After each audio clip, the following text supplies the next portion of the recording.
আজকে আমি বীর্য ঘন 18 করার পরীক্ষিত উপায় বলবো। জমিনোর সময় সঙ্গিনীর কাছে লজ্জা পেতে হয় দ্রুত বীর্যপাতের ফলে। প্রায় 99% পুরুষ দ্রুত বীর্যপাতের কারণ হিসেবে বীর্য পাতলা হওয়াকে দায়ী করে।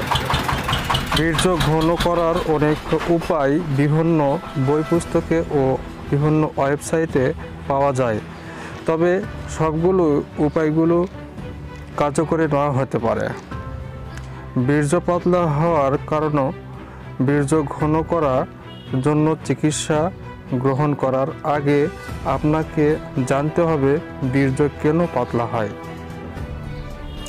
যদি এই অভ্যাসগুলো আপনার মধ্যে মিল পান, অবশ্যই সেগুলো পরিত্যাগ এবং নিয়ম মেনে চলতে হবে, তাছাড়া 100% ফলাফল আশা করা যাবে না।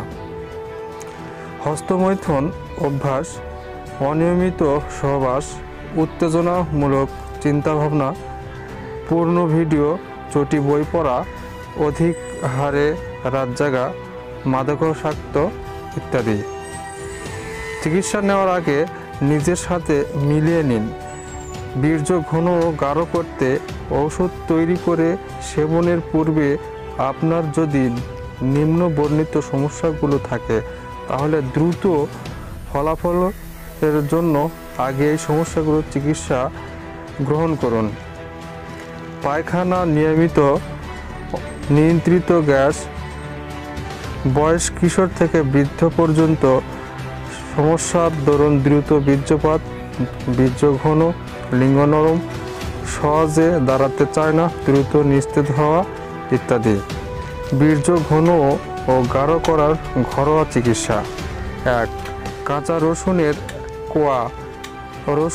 কাঁচা রসুনকে গরুবের পেন্সিল বলা হয়।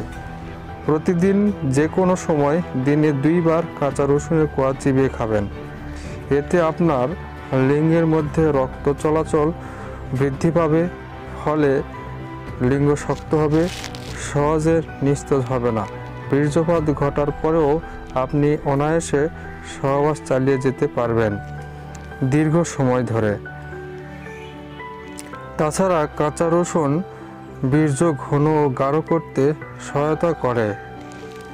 দ্রুত উপকার পেতে কাঁচা রসুনের কোয়ার সঙ্গে 1 চামচ খাঁটি মধু খেতে পারেন, তবে অতিরিক্ত কাঁচা রসুন এর কোয়া সেবনের ফলে ক্ষতির সম্মুখীন হতে পারেন। প্রথমে 10 থেকে 12 দিন কাঁচা রসুনের কোয়া নিয়মিতভাবে সেবন করুন। সর্বোচ্চ 20 দিনের মধ্যেই আপনার বীর্য এর ঘনত্ব আপনি বুঝতে পারবেন। বীর্য সুস্থ রাখার জন্য 1 মাস পর পর একই নিয়মে খেতে পারেন। আমাদের ভিডিওগুলো আপনাদের ভালো লাগলে থ্যাঙ্কস অথবা টি লিখে কমেন্ট করবেন। আশা করছি আপনাদের কমেন্টে দেখলে আমরা ভালো ভালো ভিডিও দিতে সাহস পাই। ধন্যবাদ। জনস্বার্থে ভিডিওটি শেয়ার করুন।